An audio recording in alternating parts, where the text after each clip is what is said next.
अस्सलाम वालेकुम। Programme night addition में हम आपको खुशामदीद कहते हैं। नाजरीन, मकबूजा कश्मीर में भारतीय फ़ौज बदतरीन रियासती दहशतगर्दी का मुजाहरा कर रही है। ताकत के नशे में मोदी कश्मीरियों की नस्ल कशी कर रहा है। गुज़श्ता 3 रोज़ में मकबूजा कश्मीर में 18 आज़ादी के मतवालों को शहीद कर दिया गया, जबकि पाकिस्तान की जानिब से मज़म्मतें तो की जा रही है, लेकिन भारत को इसका क्या असर? सिर्फ मज़म्मतों से क्या भारत के कश्मीर में जारी जो मज़ालिम है, भारत की कार्रवाइयाँ हैं, क्या इससे मज़म्मतों से क्या सिर्फ रोका जा सकता है? आज दफ्तर ख़ारजा की जानिब से जारी एक बयान में कहा गया है कि भारत खित्ते में अदम इस्तेहकाम के लिए रियासती दहशतगर्दी की पॉलिसी इख्तियार कर है।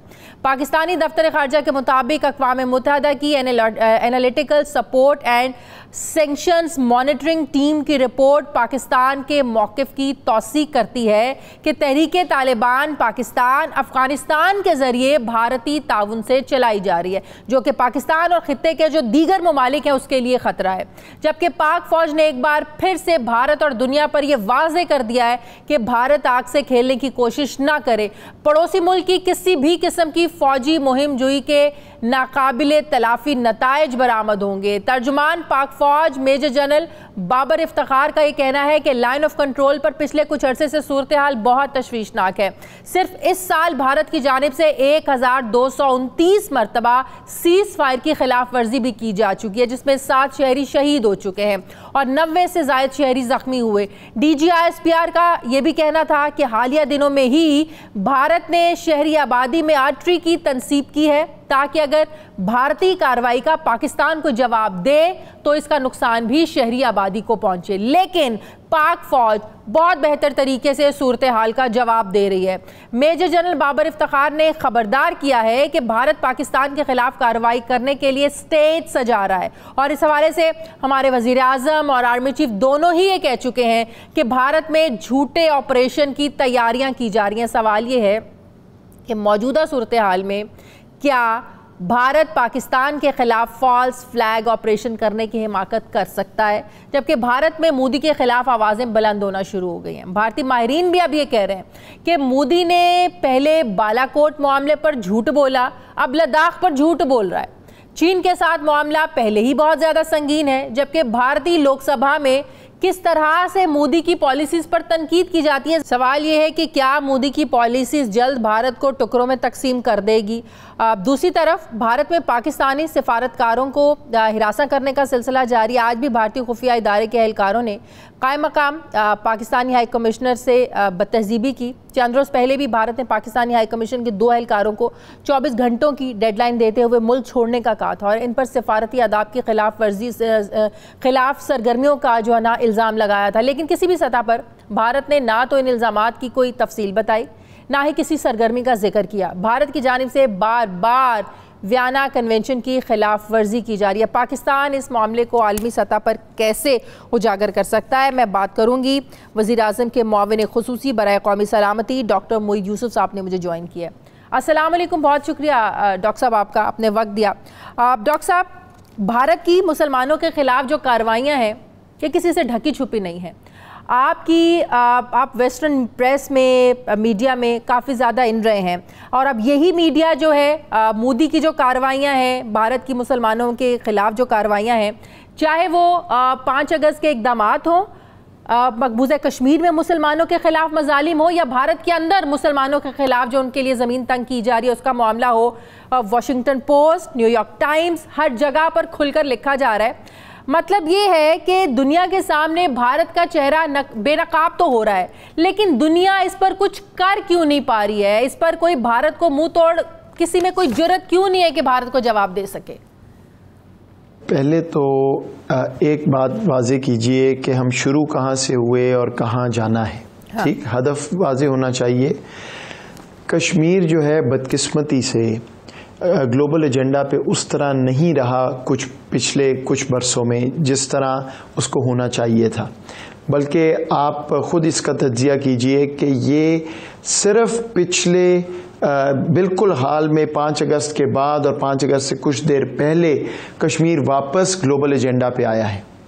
उससे पहले तो कुछ साल बदकिस्मती से मुख्तलिफ वजूहात से, लेकिन कुछ हमने ज़्यादा इंटरेस्ट भी बहैसियत मेरा ख्याल रियासत और हुकूमतों ने उस तरह नहीं लिया जो लेना चाहिए था। अब इस वक्त कश्मीर एजेंडा पे वापस है। आपको UN की तकरीर वज़ीर आज़म साहब की याद है। उसके बाद वजारत ख़ारजा ने मल्टीपल फोरम्स पे OIC क्या तो जिनीवा में क्या तो न्यूयॉर्क में क्या ये चीज़ उठाई। अच्छा, फिर मोदी सरकार की अपनी जो फैशिस्ट एक्टिविटीज़, टेंडेंसीज, इंटेंशंस हैं, जो हिंदुत्व का उनका सारा एक नज़रियाती जो कॉन्सेप्ट है जिससे वो कहते हैं जी सारा खिता ही जनूबी एशिया का उनका है, जो हिटलर से तशबीह वजीर आज़म ने मोदी साहब को दी, वो आज से जब ये गुजरात में थे और मुसलमानों का वहां पे कत्लेआम कर रहे थे, वहां ये हो रहा था जेनोसाइड, तो तब कांग्रेस जो अमेरिका की मुझे याद है वहां पे ये बातें होती थी। तो बात ये है कि इस लीडरशिप का भारत की या हिंदुस्तान की पता तो सबको है। देखिए, ये तो नहीं हो सकता ना, आप ये नहीं कह सकती कि एक अज खुद ये चीज एजेंडा पे भी आ गई और न्यूयॉर्क टाइम्स का जब इदारिया आता है तो उसमें वो अब कश्मीर की बात टेररिज्म से भूलना चाहिए। इसमें कश्मीरियों की कुर्बानियां, उनकी जद्दोजहद वो भी बिल्कुल सामने है। वो उन्होंने भी अपने लिए आवाज उठाई है, वो ही पाकिस्तान के साथ रहना चाहते हैं। उनकी ये आवाज दुनिया ने भी सुनी है। इसमें उनकी कुर्बानियों को भी हमें नहीं भूलना चाहिए। कोई शक नहीं है, और जितना खराज तहसीन कश्मीरियों को, कश्मीरी डायस्पोरा को पहुंचाया जाए उतना कम है।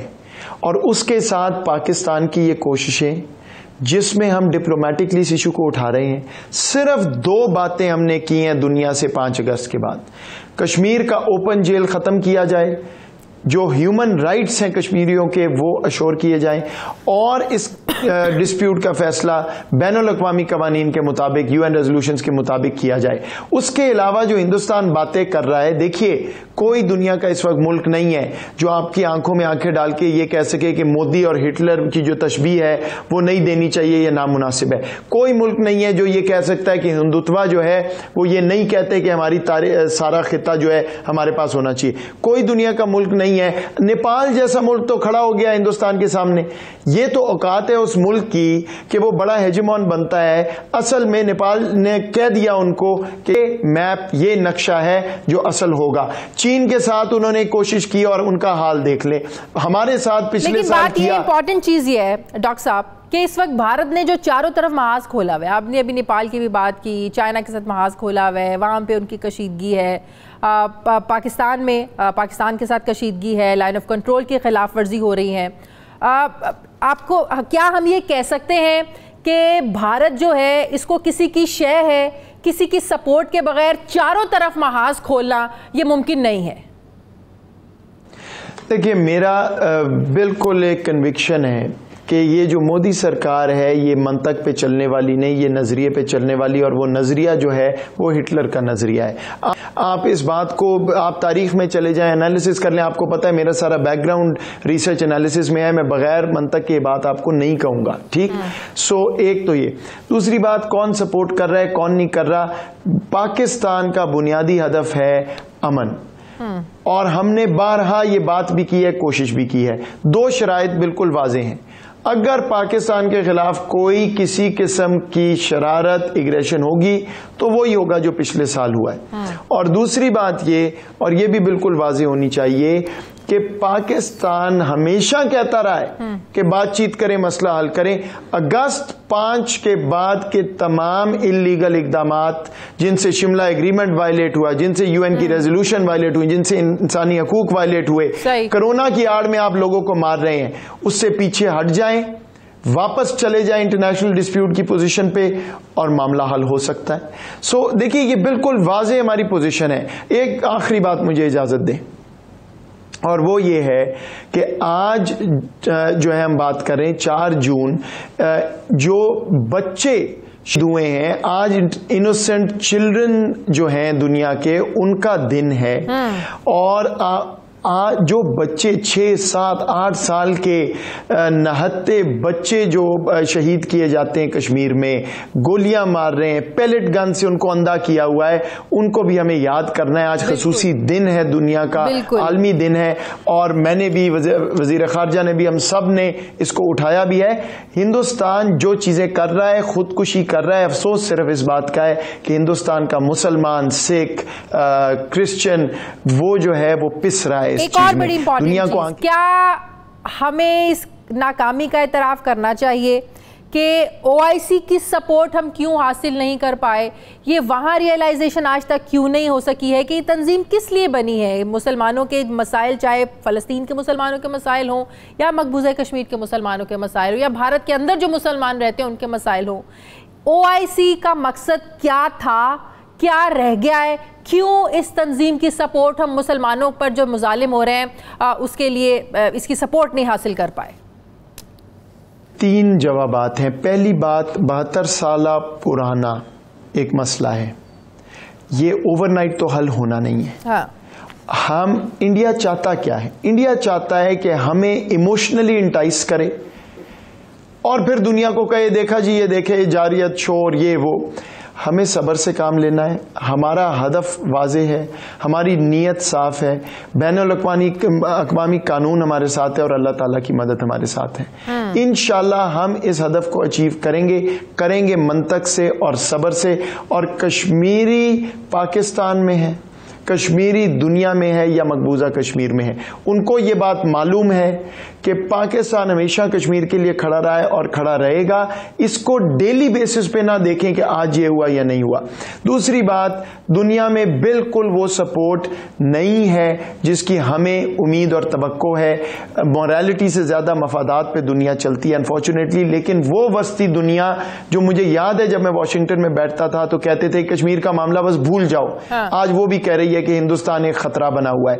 आखिरी बात, ओआईसी, देखिए हमारे तमाम बरादर ममालिक हैं, मुस्लिम ममालिक हैं, हमें इकट्ठा होकर चलना है। लेकिन ये बात आपकी दुरुस्त है कि वहां से वो सपोर्ट शायद हमें नजर नहीं आई, लेकिन वो अभी भी हमारे साथ बुनियादी तौर पे खड़े हैं। आर्जी मफादात कहीं भी हो सकते हैं, लेकिन तमाम दुनिया को मालूम है कि who is on the right side of this debate. तारीख याद करती है कि एंड में जब मामला खत्म हुआ तो सही तरफ कौन खड़ा था।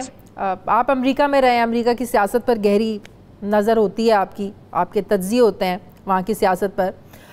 इस वक्त मोदी भारत में जिस तरीके से हिंदुत्व का जो नज़रिया उसको परवान चढ़ा रहा है, जिस तरह मोदी के भारत में मुसलमान को इंसान नहीं समझा जाता, इसी तरह ट्रंप के अमेरिका में स्याह फाम को इंसान नहीं समझा जाता। ये जो एक तहरीक चली है, एक स्याह फाम को जिस तरीके से वहाँ पर कत्ल किया गया, फिर आप देखिए वहाँ की 40 रियासतों में इस वक्त जो है ना वो मुजाहरे हो रहे हैं, जलाओ घेराव हो रहा है। क्या इस सारे सिचुएशन का अमरीकी सदारती इंतखाबात जो हैं, जो 4-5 महीनों में होने वाले हैं, आप समझते हैं कि ट्रंप की सियासत को इससे ख़तरा हो सकता है आने वाले सदारती इंतखाबात में? पूरी दुनिया की नज़र होती है इन इंतखाबात पर। ये जो आप कह रही हैं, मैं तज्जिया करता हूँ नहीं, करता था।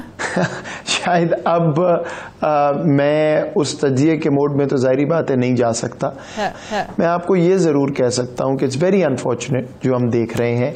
अमेरिका का एक रेशल मसला रहा है तारीख में, वो हम सबको मालूम है।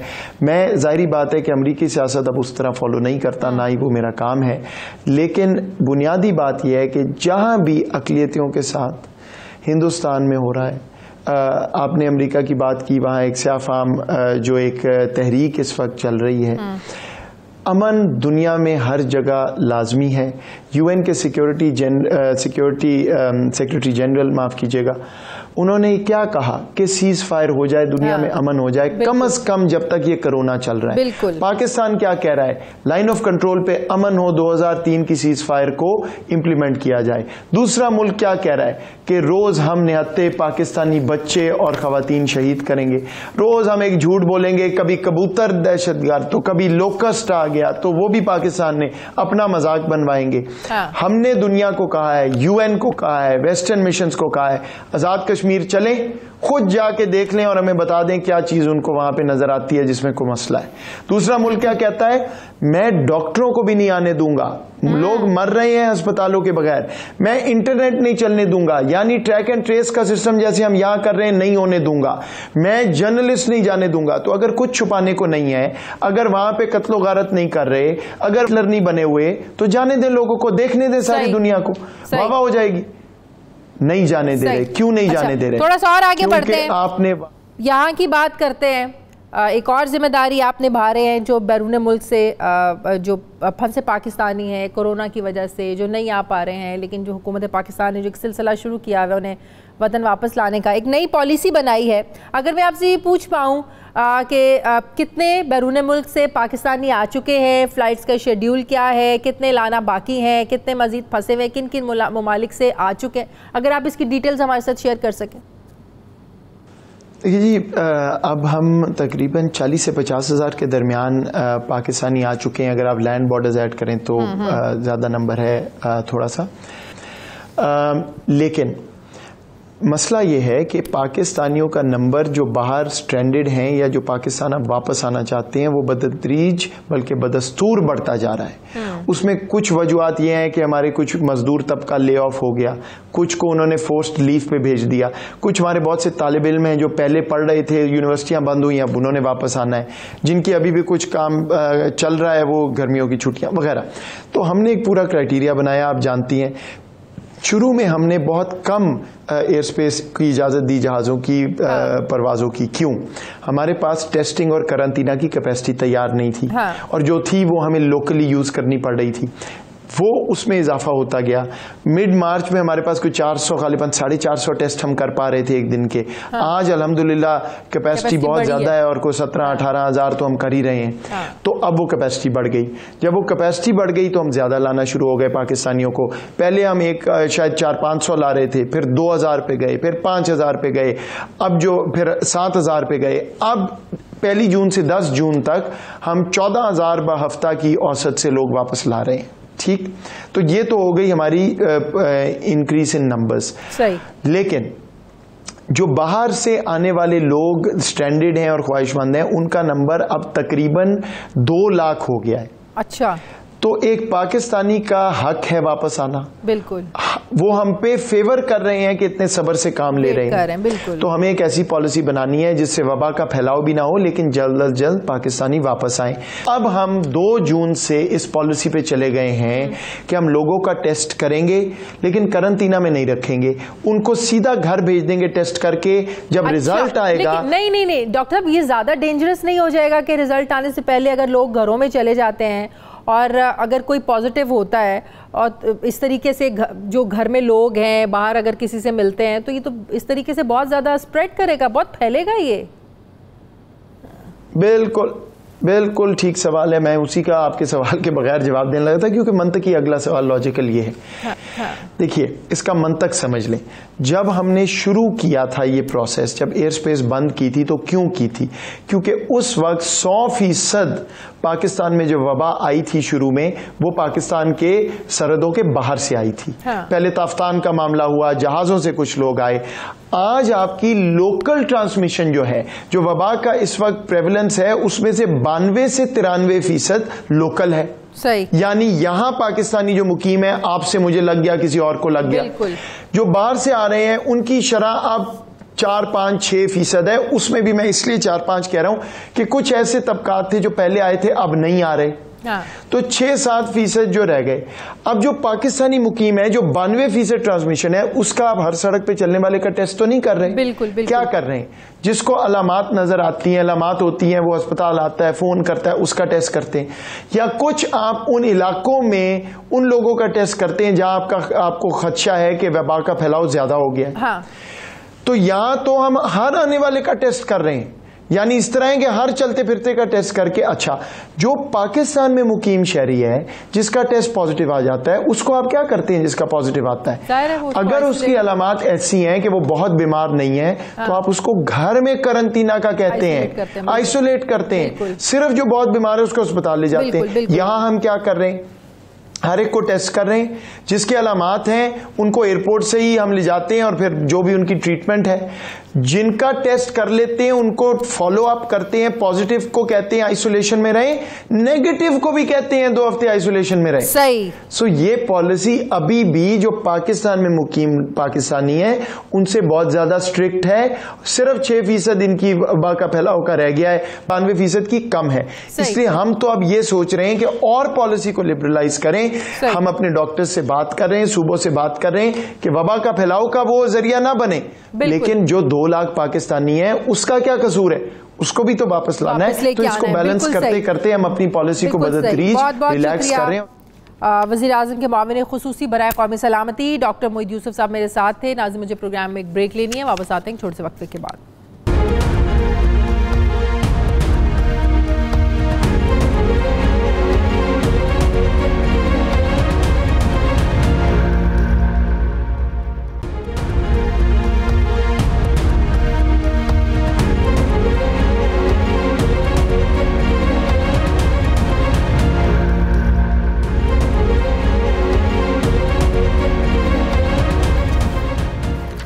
नाज़रीन, पाकिस्तान में कोरोना की वबा बेकाबू होती जा रही है और कोरोना से मुतासरा अफराद की तादाद अब चीन से भी ज़्यादा हो चुकी है। मुल्क भर में 85,000 से ज़ायद अफराद कोरोना का शिकार हो चुके हैं, जबकि सिर्फ कल के दिन में 5,000 से ज़ायद केसेस सामने आए हैं। वफाकी हुकूमत की जानिब से कल SOPs पर अमल दरामद न करने की सूरत में स्मार्ट लॉकडाउन को सख्त करने का इंदिया भी दिया गया था और आज इस हवाले से अहम फैसला किया गया है, जिसके मुताबिक मुल्क भर में जो SOPs पर अमल नहीं करेगा तो उन मार्केट्स को, उन दुकानों को बंद कर दिया जाएगा। पंजाब और खैबर पख्तूनख्वा की बड़ी मार्केट्स बंद करने के लिए ऑपरेशन भी शुरू कर दिया गया।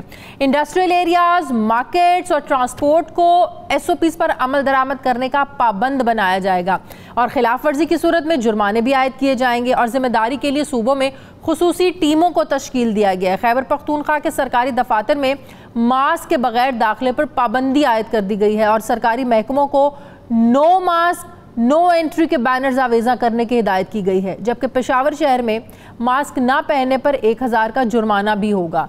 खैबर पख्तूनख्वा में अमवात की शरह अब भी पूरे मुल्क में सबसे ज़्यादा है। खैबर पख्तूनख्वा में कोरोना केसेस की तादाद 11,000 से ज़ायद हो गई है, जबकि 500 अफराद जान की बाजी हार चुके हैं।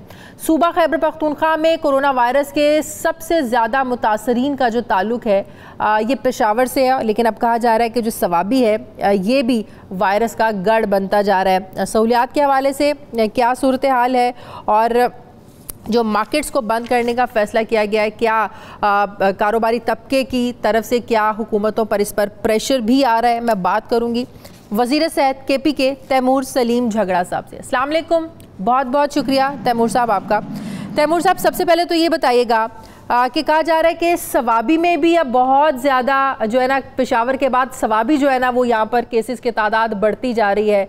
क्या वजह है? लोकल ट्रांसमिशन बहुत ज़्यादा यहाँ पर हो रही है, वही बात कि लोग SOPs पर अमल नहीं कर रहे हैं, और अगर ऐसा होता है क्या आप लोगों की हुकूमत भी दोबारा से सख्त लॉकडाउन की तरफ जा सकती है? जी देखिए, एक चीज़, I think Sawabi is not one of our more virus hit districts. I think कुछ अजला में केसेस ज़्यादा पहली की निस्बत हो रहे, लेकिन पेशावर के बाद जहाँ पे सबसे ज़्यादा केसेस हैं वो स्वात में, और एज ए डिवीज़न जो मालाकान डिवीज़न है जिसमें स्वात भी आता है, वहाँ पे एज अ होल केसेस ज़्यादा। सवाबी में जबकि केसेस हैं 155 केसेस सवाबी में आए हैं, जो कि आई वुड से कि जो दूसरी कैटेगरी डिस्ट्रिक्ट्स की है उसमें टुवर्ड्स द बॉटम आता है। दूसरी चीज़ ये बिल्कुल ज़रूरी है, जैसे आपने कहा, आपने खुद मेरे से भी बेहतर एक्सप्लेन किया कि अब हमारा बहुत बड़ा फोकस SOPs की इम्प्लीमेंटेशन पे है। जैसे आपने खुद कहा, आज नहीं बल्कि कल से उस पर ऑपरेशन शुरू हुई। ये मैं मानूंगा कि ये इससे पहले भी हो सकता था, और मैं आपको बताता हूं कि कल से शुरू क्यों हुआ, क्योंकि जब भी एक डिसीजन फिर अनइक्विवोकली नेशनल लेवल पे क्लियर हो जाता है तो उसकी इम्प्लीमेंटेशन होना ज्यादा आसान हो जाती है। बिल्कुल, पे ये इसलिए ज्यादा जरूरी है कि जब ये बड़ा क्लियर हो गया कि इनडेफिनिट लॉकडाउन सस्टेन करने की जो कैपेसिटी थी वो पाकिस्तान में नहीं पूरी दुनिया में ख़त्म हो गई है। तो जो SOPs हैं और पब्लिक का जो बिहेवियर चेंज है वो हमारा सबसे बड़ा लाइन ऑफ डिफेंस बन जाता है। बिल्कुल, लेकिन अगर पब्लिक इस पर अमल ही ना करे और उसके बाद दोबारा से लॉकडाउन की तरफ जाएं, फिर हुकूमतों पर भी प्रेशर आएगा कि जो कारोबारी तबका है, सनतें जो खोलने की इजाज़त मिली, मुख्तलिफ इंडस्ट्रीज़ को खोलने की इजाज़त मिली, आप लोग तो ज़ाहिर है SOPs पर अमल करवाने के लिए खुसूसी टीमें भी तश्कील दे रहे हैं, लेकिन एट दी एंड तो लोगों में ये अवेयरनेस होनी चाहिए कि ये वायरस कितना ज़्यादा खतरनाक है, कितना नुकसान हो सकता है, कितनी इससे जानें चली गई और कितनी जा सकती हैं अगर SOPs पर अमल नहीं हुआ। तो ये जो मार्केट्स बंद करने का सिलसिला दोबारा शुरू किया, ये तो आप लोगों को फिर से भुगतना पड़ सकता है, फिर से कारोबारी तबके का एक प्रेशर आएगा, फिर क्या करेंगे आप लोग? देखिए, 2-3 चीज़ें मैं कहूँगा। पहली जो आपने बिल्कुल शुरू में कहा, हो सकता है कि कुछ दिन, कुछ हफ्ते, कुछ टाइम के लिए अगर वायरस का जो स्प्रेड का पैटर्न है कि वो केसेस तो हर रोज़ पहले से ज़्यादा ही होंगे, तो शायद एक लिहाज से, हालांकि हम ये नंबर्स ट्रांसपेरेंटली रिपोर्ट करते जाएंगे कि हम अभी अपना पुश ही वो नंबर्स रिपोर्ट करने से ज़्यादा लोगों की बिहेवियर चेंज के नंबर, शायद उससे ज़्यादा ज़रूरी अभी ये है कि किस परसेंटेज के लोग जो है वो मास्क पहन के बाहर जा रहे हैं। पहली चीज़। दूसरी चीज़ ये कि जैसे आपने कहा, हम कर क्यों रहे, इसलिए कर रहे हैं कि ये actually opening in a safe way public की इंटरेस्ट में, पब्लिक के लिए ही कर रहे हैं कि जो हेल्थ का कॉस्ट है, अगर सोसाइटी बिल्कुल बंद रहे, जो इकोनॉमिक कॉस्ट है और जो इकोनॉमिक कॉस्ट की वजह से जो बिल्कुल गरीब तबका है उनका जो सोशल कॉस्ट है वो सारा बचाने के लिए। तो अगर हम ये डिसीजंस पब्लिक की इंटरेस्ट में ले रहे हैं तो फिर जो पब्लिक ने भी करना है और जो एडमिनिस्ट्रेशन ने भी करना है उनके साथ, to explain to them, to convince them, और कि वो अपना बिहेवियर चेंज करें, सिर्फ अपने लिए नहीं, पूरी सोसाइटी के लिए। वेरी ट्रू, बिल्कुल सही। आखिरी सवाल, प्लाज्मा थेरेपी से जो इलाज है वो शुरू हो चुका है, KPK में भी हो रहा है ये इलाज?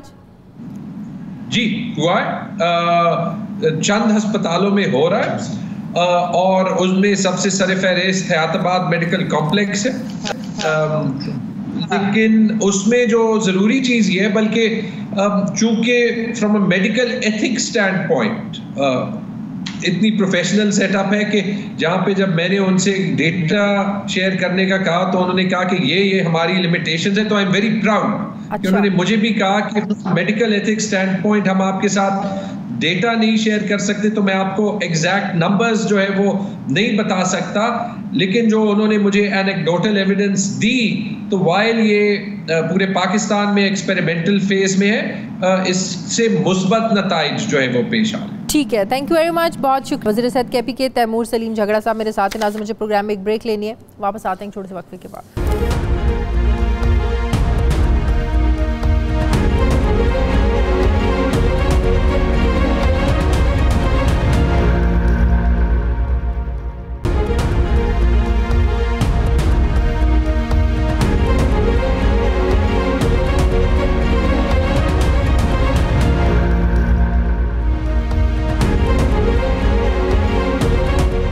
नाज़रीन, बाकी सूबों की तरह बलूचिस्तान में भी कोरोना वायरस तेज़ी से फैल रहा है। सूबे भर में कोरोना केसेस की तादाद 5000 से ज़ायद हो गई है।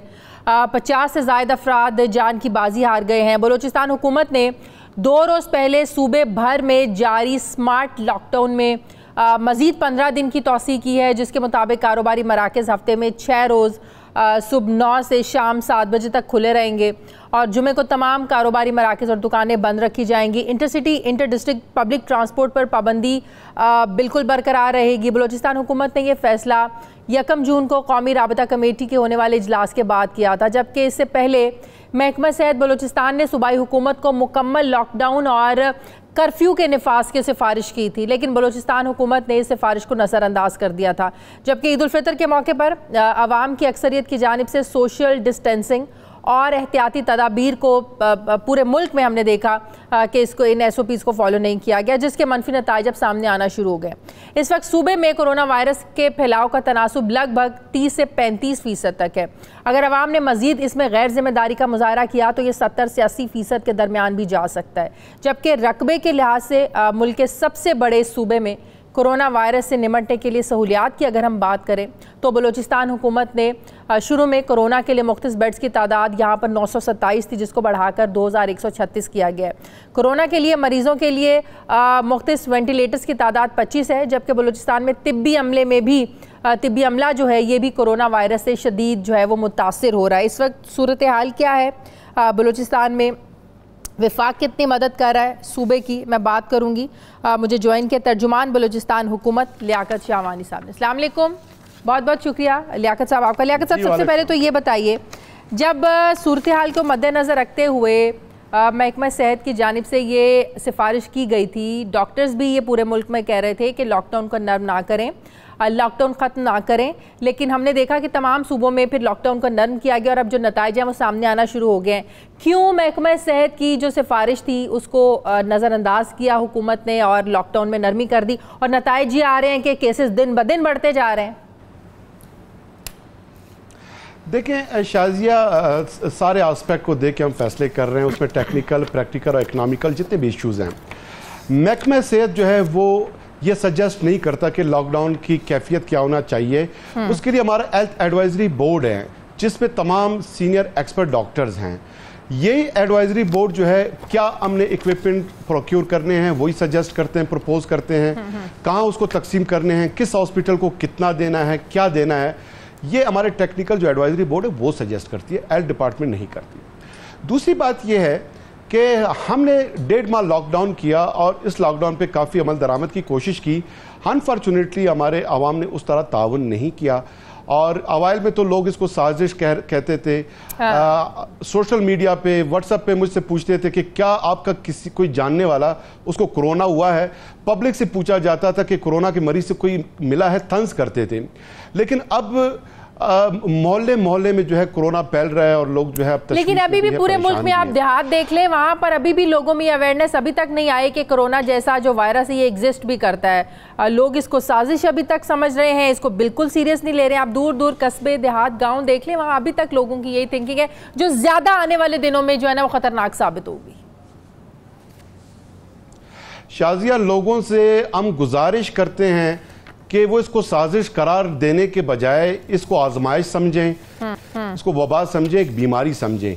अभी जो खसूसन कोयटा, गर्दो नवा जो शहरी इलाके हैं, अब उनमें बहरहाल यहाँ पर एक अवेयरनेस है, लोग मुतासिर हो रहे हैं। हमारे सिर्फ मंथ ऑफ मई में ओवरऑल जो हमारे केसेस थे, 8 मार्च हमने पहला टेस्ट कंडक्ट किया, 20 मार्च को हमारे 92 केसेस थे और 31 मई को जो है ये केसेस जो है 4300 तक पहुंच गए।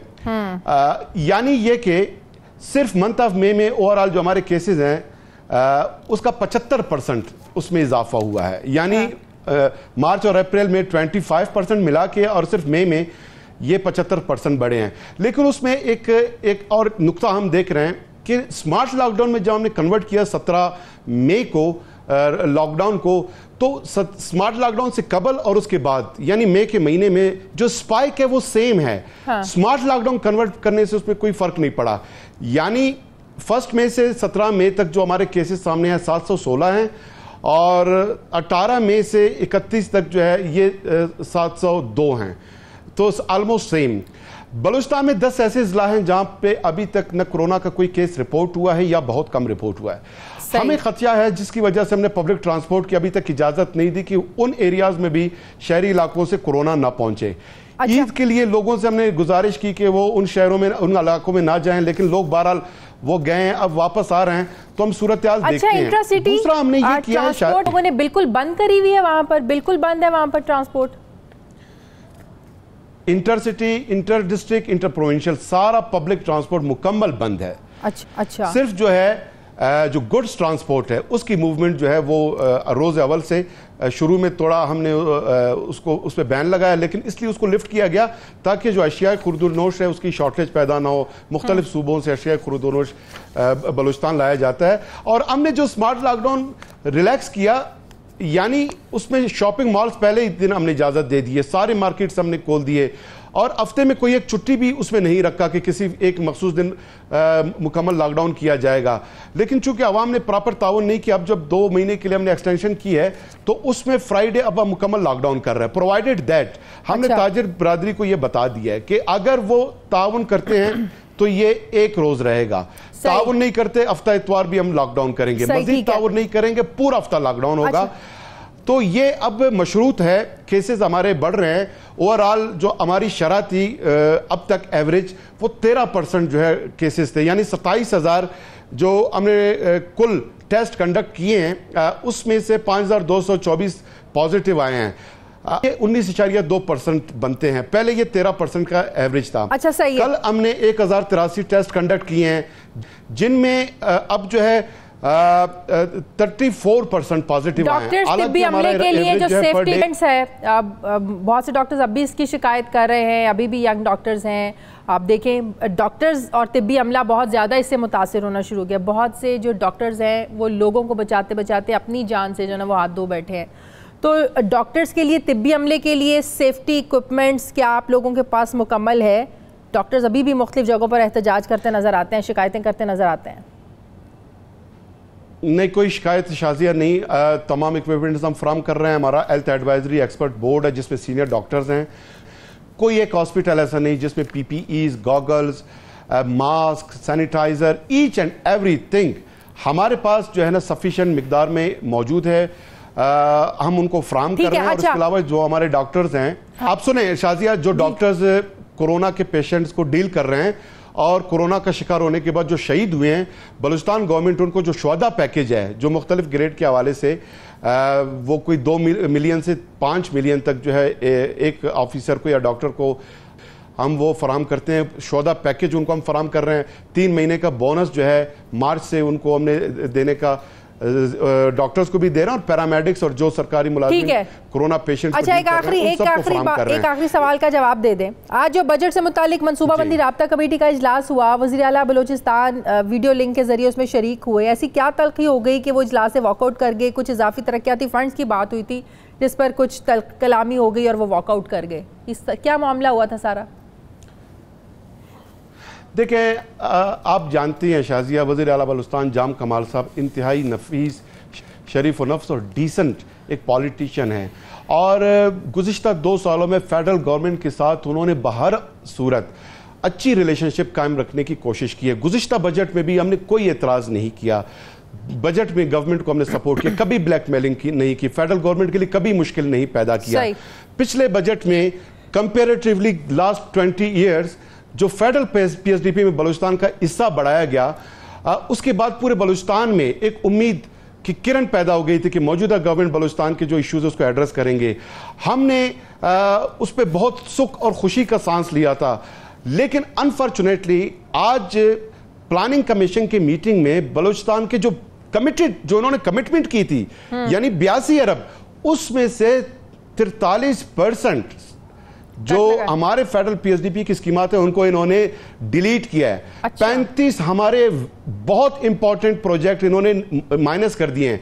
अब परसों जो है फ्यूचर में कोरोना और दीगर पैंडेमिक्स को कॉम्बैट करने के लिए 13.33 अरब का हमने एक पूरा प्लान बनाया प्रोजेक्ट, और NCC की मीटिंग ने CM साहब ने प्राइम मिनिस्टर से गुजारिश की कि वो इसको अप्रूव कराएं। उन्होंने उस वक्त ओके भी किया। अब हम उस PC1 सबमिट कर रहे हैं। कुछ ये कि नए स्कीमात डाले जा रहे, पुराने हमारे स्कीमात जो है 50% जो है कट लगा दिया गया है। हमारा जो कोयटा कराची शाहरा है, एवरी वीक वहां पे कोई 10 से 15 जो है अमवात सिर्फ एक्सीडेंट में अमवात वाक़े हो रहे हैं, कीमती जाने ज़ाया हो रहे हैं।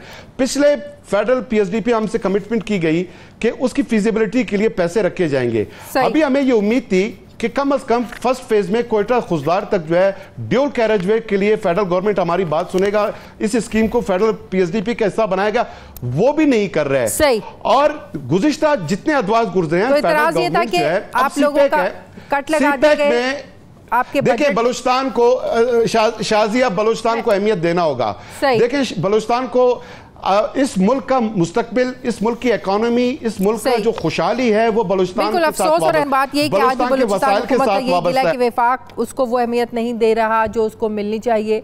बजट में कट लगाए जा रहे हैं, इसीलिए आज वज़ीर आला बलूचिस्तान जो थे वो जो वीडियो लिंक इजलास में शरीक हुए थे उससे वॉकआउट कर गए। नाज़रीन, मुझे प्रोग्राम में एक ब्रेक लेनी है, वापस आते हैं एक छोटे से वक्फे के बाद।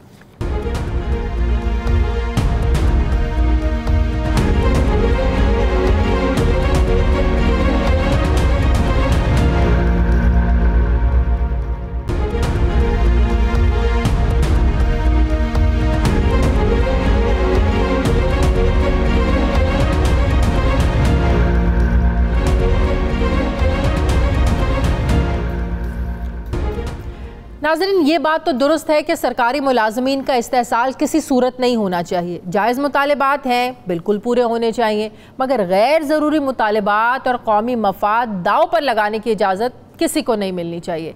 लेकिन PIA के बाद मुल्क के दीगर अहम तरीन सरकारी इदारों में भी एम्प्लॉयज़ यूनियन गैर ज़रूरी मुतालबात की मंजूरी के लिए अब ख़तरात का जो है ना वो बायस बनने लगे, जिसकी एक बड़ी मिसाल national institutional facilitation technologies company में यूनियन एम्प्लॉयज़ है। 1995 में कायम होने वाले नेफ्ट कंपनी का मुल्की मईशत, कारोबारी उमूर जो हैं, सरकारी इदारों के लाखों मुलाजमीन को तनख्वाहों की अदायगी में इनका एक इम्पॉर्टेंट रोल है। बैंक चेक समेत मुख्तलिफ कारोबारी सरगर्मियों की अदायगियाँ दौर जदीद में नेफ्ट कंपनी के बगैर मुमकिन नहीं है। इस बात का अंदाज़ा इस तरह लगाया जा सकता है कि नेफ्ट कंपनी सालाना 35,000 अरब रुपए के बैंकों के लेन देन के जो मामलात हैं इनको हल करती है। NEFT company state bank of Pakistan के लाइसेंस के जरिए मुल्क भर में ये जो खिदमात हैं इसको सर अंजाम दिया जा रहा है, जिसमें 6 बैंकों का कंसोर्शियम और कुछ निजी पार्टनर्स भी इसमें शराकतदार हैं। नेफ्ट के हसास तरीन काम की बदौलत हड़ताल का एक लम्हे के लिए भी तस्वुर नहीं किया जा सकता है, मगर कुछ अर्सा पहले मुतालबात मनवाने के लिए हड़ताल के हरबे को नेफ्ट कंपनी के मुलाजमीन ने भी अपनाया और मैनेजमेंट के सामने कई मुतालबात रखे जो नाकाबिल कबूल थे, नाकाबिल अमल थे, नहीं माना जा सकता था, जिस पर मैनेजमेंट ने माजूरी का इजहार किया तो मुलाजमीन ने कुछ घंटों के लिए काम को रोक दिया, जिसके नतीजे में मुल्क भर में अरबों रुपए की अदायगी का सिलसिला रुक गया। फिर इस इक़दाम ने वजारत ख़जाना और वजारत दाखिला के आला हुकाम की नींदें उड़ा दी, सब परेशान हो गए। जबकि अब हुकूमत ने दोबारा ऐसी सूरत हाल से बचने के लिए कि आइंदा कोई ऐसी सूरत हाल ना आए, इससे बचने के लिए नेफ्ट कंपनी में 6 माह के लिए किसी भी किस्म की हड़ताल और मुज़ाहे पर पाबंदी लगा दी है। खिलाफ वर्जी जो करेगा उन अहदेदारों को और मेंबरान को न सिर्फ नौकरी से हाथ धोना पड़ेगा बल्कि जेल की हवा भी खाना पड़ेगी। मज़ीद मैं पूछूंगी, बात करूंगी, मज़ीद डिटेल्स हमारे साथ शेयर करेंगे ब्यूरो चीफ इस्लामाबाद सुहेल इकबाल भट्टी। बहुत शुक्रिया सुहेल आपका। सुहेल, सबसे पहले तो ये बताइएगा, कुछ अर्सा पहले इस कंपनी के मुलाजमीन ने जो मुतालबात रखे वो ऐसे क्या मुतालबात थे जिनको माना नहीं जा सकता था? शाज़िया, मामला ये है कि दुनिया भर के अंदर जो एम्प्लॉयज़ यूनियन का कंसेप्ट सामने आया था कि वो उसका मकसद ये था कि किसी इदारे की जानिब से जो माजी के अंदर हम देखते हैं कि एक रवायत रही कि मुलाजमीन के हकूक़ का कोई तहफ़्फ़ुज़ नहीं करता था कि जब कहीं उनका इस्तेहसाल हो तो फिर एक एम्प्लॉयज़ यूनियन अपना ड्यू रोल प्ले करे ताकि उस इस्तेहसाल का खात्मा हो। लेकिन पाकिस्तान में गुज़श्ता कई दिहाइयों से एम्प्लॉयज़ यूनियन बेशतर इदारों के अंदर अपने उस ताकत का, अपने उस यूनियन का गलत इस्तेमाल कर रही हैं। PIA की एग्जाम्पल हमारे सामने है, वहाँ पर यूनियन ने जिस तरीके के साथ अपनी ताकत का इस्तेमाल किया उसके नुकसानात आज तक इस मुल्क और कौम को भुगतना पड़ रहे हैं। दीगर इदारों के अंदर भी यूनियन का एक बहुत होल्ड है और वो जब कभी भी अपने बेजा मुतालबात बनवाने हो, तनख्वाहों में इजाफा करना है, उन्हें बोनस मिलने चाहिए, उन्हें जो उनका वक्त का दुरानिया है, काम का दुरानिया वो कम होना चाहिए, उन्हें मुख्तलिफ और मराहत मिलनी चाहिए, तो इस किस्म के ऐसे बेजा मुतालबात किए जाते हैं जो मुख्तलिफ इदारों की मैनेजमेंट रजिस्ट करती है। तो इनके पास एक हथियार होता है कि आप हड़ताल पर चले जाते हैं, काम रोक देते हैं। यही प्रैक्टिस हुई निफ्ट के अंदर। नेशनल इंस्टीट्यूशनल फैसिलिटेशन टेक्नोलॉजीज़ ये पाकिस्तान का एक अहम तरीन हसास इदारा है जो कि 1995 में कायम हुआ। स्टेट बैंक ऑफ पाकिस्तान के बाज़ाब्ता लाइसेंस के ज़रिए से काम करता है। 6 बैंक इसके अंदर पार्टनर हैं, कुछ निजी कंपनियां भी इसके सपोर्ट करती हैं। वजारत दाखिला को बताया गया कि इस कंपनी के मुलाजमीन ने कुछ अर्सा कबल हड़ताल कर दी। उनके यही मुतालबात थे कि उनकी मराहत में इजाफा किया जाए और उनकी मराहत में पहले इजाफा किया गया था, मजीद होना मुमकिन था। उन्होंने हड़ताल की, उस हड़ताल काम रुकने की वजह से पूरा पाकिस्तान का बैंकिंग सिस्टम, अरबों रुपए के चेक्स की क्लियरिंग का सिस्टम रुक गया और ये एक बड़ी अलार्मिंग सिचुएशन थी, क्योंकि अब इस सिस्टम के जरिए से पाकिस्तान के अंदर मुख्तलिफ बैंक्स के मबैन जो कारोबार का होता है, जो चेक क्लियरिंग है, दीगर उनके बहुत से प्रोजेक्ट्स चल रहे हैं, तो सब कुछ रुक गया। और आप इससे लगाइए कि सालाना बिल्कुल सही जो नुकसान हुआ, ज़ाहिर है इसी नुकसान ने अलर्ट किया, तो इन्होंने कहा कि 6 माह के लिए किसी भी किस्म की हड़ताल और मुजाहरे पर पाबंदी होगी। 6 महीने के बाद क्या होगा? अगर कुछ आप कवानीन बना रहे हैं सिर्फ 6 महीने के लिए बना रहे हैं, मुस्तकिल इसका क्या हाल है? मुजाहरा और आप मुतालिबात तो 6 महीने के बाद भी रख सकते हैं। देखिए, जिस तरह निफ्ट एक अहम तरीन इदारा है, 35,000 अरब सालाना की ट्रांजैक्शन करता है और बहुत से उनके प्रोजेक्ट चल रहे हैं, जिस स्टेट बैंक ऑफ पाकिस्तान ने पेमेंट सिस्टम ऑपरेटर और पेमेंट सिस्टम प्रोवाइडर डिक्लेयर किया हुआ है। जो में नाइट एडिशन को डॉक्यूमेंट्स मौसूल हुई उसके अंदर ये पूरा मामला बयान किया गया है। लेकिन मामला ये है कि अब जो हुकूमत ने सबसे पहले ये प्रैक्टिस स्टार्ट की थी कुछ साल कबल PIA के अंदर, कि वहाँ पर भी जब हालात ख़राब होना शुरू हुए तो वहाँ पर 6 माह के लिए एसेंशियल सर्विस एक्ट के तहत उनको पाबंद किया गया कि आप ना कोई स्ट्राइक कर सकते हैं, ना आप काम छोड़ सकते हैं। अगर आप इस कानून की खिलाफ वर्जी करेंगे तो आपके खिलाफ कार्रवाई होगी। उसके बाद यही प्रैक्टिस हर 6 माह बाद दोबारा की जाती है। अभी रिसेंटली यूटिलिटी स्टोर कॉर्पोरेशन के अंदर भी कुछ मुलाजमीन ने अपने मुतालबात के लिए हड़ताल की। कोरोना वायरस के दौरान बहुत से मसाइल पैदा हुए, अल्टीमेटली हुकूमत ने मुतालबात माने और वहां पर भी एसेंशियल सर्विस एक्ट लागू कर दिया गया कि 6 माह तक आप कुछ नहीं करेंगे। अब यहां पर भी 6 माह के लिए वजारत दाखिला की सिफारिश पर वफाकी हुकूमत ने एसेंशियल सर्विस एक्ट लाजिम कर दिया है, लागू कर दिया है। आप हड़ताल नहीं कर सकते, आप काम नहीं छोड़ सकते। ज़रा ये कहते हैं कि अब ये इस एसेंशियल सर्विस एक्ट का नफाज इस कंपनी में मुसलसल रहेगा, क्योंकि कानून के मुताबिक हुकूमत ये कोशिश करती है कि 6 माह के लिए इसको लागू किया जाए। ये ज़रूर यकीनी बनाया गया है कि इस कंपनी की मैनेजमेंट को आगाह किया गया है कि जो मुलाजमीन के मुतालबात हैं, जो हुकूमत पाकिस्तान के कवानीन के मुताबिक आप उनको ज़रूर पूरा कीजिए, लेकिन इनको काम छोड़ने की इजाज़त नहीं दी जाएगी, इनको स्ट्राइक पे जाने की इजाज़त नहीं दी जाएगी। जैसे ही 6 माह पूरे होंगे उसके बाद वजारत दाखिला दोबारा रजू करेगी वफाकी हुकूमत से और दोबारा 6 माह के लिए यहाँ पर इस कानून को नाफिज किया जाएगा। ऑब्जेक्टिव ये है कि इस वक्त बिलखसूस कोरोना वायरस की वजह से पाकिस्तान की मौशियत दीगर मुल्कों की तरह बुरी तरह से मुतासिर हुई है। अब इससे निकलने के लिए हुकूमत मुख्तलिफ प्लान लेकर आ रही है और ये सारे प्लान वो स्मॉल मीडियम एंटरप्राइजेस के लिए हों, बड़ी इंडस्ट्री के लिए हों, इंडिविजुअल के लिए हों, वो बैंक्स के जरिए से इंप्लीमेंट होने हैं और मुख्तलिफ कारोबारी हजरात जो चेक्स देते हैं, चेक्स की क्लियरिंग होनी है, तो उसके अंदर निफ्ट का बहुत इंपॉर्टेंट रोल है। ऐसी सूरत-ए-हाल में मुलाजमीन आधे घंटे के लिए भी काम बंद करें, बिल्कुल ये बर्दाश्त नहीं हो सकता, ये मुतहम्मिल नहीं हो सकता ऐसी सूरत-ए-हाल का। बहुत बहुत शुक्रिया सुहेल भट्टी हमारे साथ थे। नाज़रीन, हमारे आज के प्रोग्राम का एडिटोरियल।